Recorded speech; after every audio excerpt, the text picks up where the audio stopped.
Hello my dear friends, welcome to right now films presents let's talk. So कैसे आप सब? I hope आप सब बढ़िया होंगे, अपनी फैमिली के साथ एंजॉय कर रहे होंगे। सो आज मैं आपको मिलाऊंगा जम्मू के यूथ आइकन और सोशल एक्टिविस्ट से मिस्टर मुक्तेश जोगी जी से।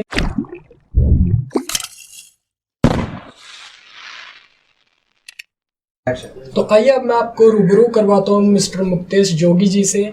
तो सर, सबसे पहला और सबसे इम्पोर्टेंट क्वेश्चन, कैसे हैं आप? तो सबसे पहले तो मैं आपको मुबारकबाद देना चाहूँगा जिस तरीके से आपने ये लेट्स टॉक का शुरू किया है, और आपकी पूरी टीम को, जो आपकी तमाम टीम राइट नाउ की जो फिल्म्स की जो टीम है, मिस्टर आकाश भगत जी जो हैं, उनको भी मैं मुबारकबाद देना चाहूँगा इस लेट्स टॉक शो को शुरू करने के लिए। और मैं चाहूँगा कि आप हर एक उस शख्स तक पहुँचें, आप उस हर एक शख्सियत तक पहुँचें जो कहीं ना कहीं किसी भी फील्ड में अपनी सर्विस किसी भी तरीके से जम्मू कश्मीर में या पूरे भारतवर्ष में दे रहे हैं। तो सर, मैं आपसे जानना चाहूँगा कि आपने कब से ये सोशल एक्टिव हुए हैं, कब से आप ये सर्विस कर रहे हैं, लोगों की सेवा आप कब से कर रहे हैं? देखिए, अगर हम बात करें सोशली एक्टिव होने का मतलब, मैं आपको क्लियरली बताना चाहूँगा, राइट फ्रॉम जब लॉकडाउन का पीरियड शुरू हुआ, कोरोना काल जिसको हम कहते हैं, कोरोना काल शुरू हुआ, और लोगों की प्रॉब्लम्स जब बढ़ी, लोगों को एक हेल्पिंग हैंड चाहिए था, एक सपोर्ट चाहिए था, और मतलब ऐसा था कि लोग चाह रहे थे कि कोई तो बाहर निकले। At the end of the day देखो, अगर आपने सोसाइटी में रहना है, सोसाइटी के लिए आपको कुछ ना कुछ अपनी तरफ से कंट्रीब्यूशन ज़रूर देना पड़ेगा। तो इसीलिए मेरे मन में एक मंशा आई कि क्यों ना हम एक चीज़ करें, क्योंकि अगर मैं आपको बताना चाहूँ, मैं पेशे से करियर काउंसलर हूँ। बच्चों को हम काउंसलिंग देते हैं, बच्चों को हम गाइडेंस देते हैं, तो वहाँ से मेरा एक राब्ता अपने स्टूडेंट्स के साथ था। तो मैंने कोशिश की कि मैं एक ग्रुप बनाकर उसको कहीं अच्छी जगह यूटिलाइज कर पाऊँ, उस एनर्जी को कहीं अच्छी जगह चैनलाइज कर पाऊँ। तो हमने पहल की, और जैसे ही लॉकडाउन शुरू हुआ, हमने एक ग्रुप बनाकर इस चीज़ को कोशिश की संगठित तरीके से कि हम लोगों तक पहुँचे और उनको किसी भी तरीके से हेल्प प्रोवाइड करें। In case of medical emergency की बात करें, हम in case of ration kits की बात करें, इन केस ऑफ किसी भी तरीके से, मतलब जिसकी भी हम हेल्प कर पाएँ, क्योंकि टाइम ऐसा था, रास्ते में सिर्फ आपको इमरजेंसी लाइट्स और इमरजेंसी की बस वो सायरन्स ही सुनाई देते थे। तो कहीं ना कहीं हमें भी चाहिए था कि लोगों को बाहर आने की ज़रूरत थी, और काफ़ी सारे, मैं सिर्फ अपनी ही तारीफ़ नहीं करूँगा, मैं उन सारे लोगों की तारीफ़ करना चाहूँगा जिन्होंने अपनी लाइफ को रिस्क में डाल के वो लोग सामने आए और लोगों की सेवा के लिए तत्पर लग गए। जी सर।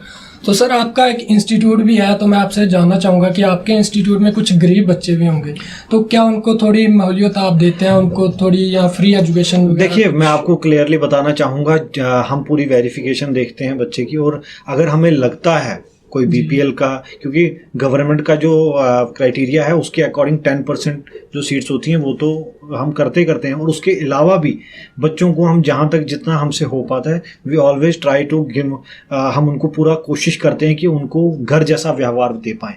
क्योंकि कभी कभी ऐसा होता है कि ना, आपके पास एक ज़रिया बन जाता है, एक ज़रिया ये बन जाता है कि आप तालीम तो उनको दे रहे हैं, और तालीम के साथ उनको एक ऐसा एटमॉस्फेयर दें, एक ऐसा एनवायरनमेंट दें कि वो आपके साथ बात करने में झिझके ना, वो आपके साथ फ्रीली बात करें और आपको बता पाएँ कि हम किस दुविधा से झेल रहे हैं। जी जी।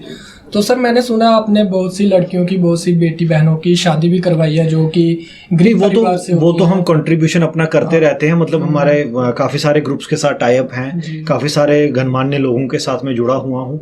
वो लोग टाइम टू टाइम मेरे को बताते हैं कि हमें इस चीज़ की रिक्वायरमेंट है। हाँ, ये चीज़ मैं बताना चाहूँगा कि सब हमसे नहीं हो पाता है, बट जिस हद तक, जितने हद तक हम कर सकते हैं, we definitely try to do something. मैं ये नहीं कहूँगा कि हम एवरीथिंग करते हैं, बट समथिंग जो हमारे हाथ तक होता है, we definitely try to contribute in any sense, जितना भी हमसे हो पाता है। हमारी हमेशा कोशिश रहती है कि हम किसी को भी निराश ना करें, क्योंकि काफ़ी सारे एनजीओज के साथ मैं जुड़ा हूँ जो टाइम टू टाइम मेरे को बोलते हैं कि मुक्तेश जी, इनके घर में कोई शादी का है या किसी का कोई फंक्शन होता है या कुछ भी, क्योंकि होता है ना कि आपको कहीं ना कहीं, जैसे मैंने जरिए की बात की, तो कहीं ना कहीं आपको वो जरिया बनना पड़ता है और अपनी मॉरल रिस्पॉन्सिबिलिटी को देखते हुए सोसाइटी को आप क्या दे रहे हैं उसके साथ आपको आगे आने की जरूरत है। और मैं बाकियों से भी रिक्वेस्ट करना चाहूंगा, ऐसा नहीं होता कि आप सब कुछ अकेला आदमी करे या अकेला करे, लेकिन कुछ ना कुछ आप अगर अपने एंड पे कर सकते हैं आप करिए जरूर। बिल्कुल सर। तो सर ये आप जो सोशल एक्टिविटीज़ करते हैं, ये सिर्फ आप जम्मू में करते हैं कि कश्मीर में भी करते हैं आप? नहीं, अभी तो हमारा मतलब पूरे जम्मू कश्मीर में लोगों के साथ जो संगठित है, मतलब मैं आपको एक चीज़ बताऊंगा कि मैं ये नहीं कहूँगा कि मेरे लोग हैं, लोगों की टीम है और मैं उसमें एक हिस्सेदार हूँ। हिस्सेदार इन द सेंस कि वो लोग हमसे कभी कंट्रीब्यूशन मांगते हैं या हमसे कोई किसी भी तरीके की हेल्प चाहते हैं, तो हमारी पूरी कोशिश रहती है, किसी की हेल्प कर भी पाते हैं और कहीं नहीं भी पहुंच पाते हैं तो वहाँ पर हम सिर्फ मतलब एक ही चीज़ कह सकते हैं, वहाँ निराश हो जाते हैं। लेकिन हमारी पूरी कोशिश रहती है कि जिस भी तरीके से हम पहुँच पाएँ और असिस्टेंस उनको दे पाएँ, तो हम कोशिश हमारी पूरी रहती है कि हम जम्मू में भी देखें और कश्मीर में भी देखें, क्योंकि कश्मीर की भी काफ़ी एनजीओज हैं जो एक्टिवली पार्टिसिपेट कर रही हैं राइट फ्रॉम लॉकडाउन।